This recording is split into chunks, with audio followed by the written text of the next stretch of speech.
Big data is purely a term for the volume of data that you now get from within your system.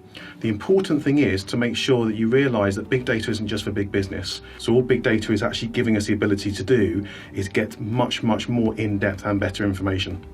With the more data you get, the more information you can get out. But if you're not looking at it properly, it's going to be meaningless.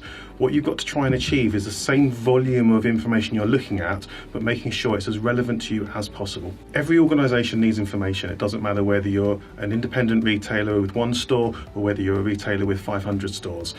You still need information, it's just making sure that it is actually relevant to you. Often organisations are pulling data in from various different places and predominantly putting them out to a spreadsheet. What we're trying to achieve here is pulling information from all of these different sources and making sure they're relevant. So whether that be helping you buy better, helping you sell better, helping you have the right stock in the right location, the key point is making sure that that information is as relevant to you as possible.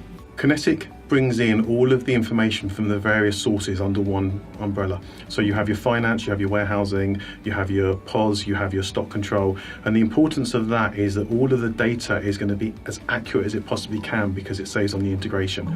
So with K3 Kinetic, you get all that information as you want it, as you want to see it. So if you want to learn more, have a look at www.k3retail.com/kinetic or give us a call.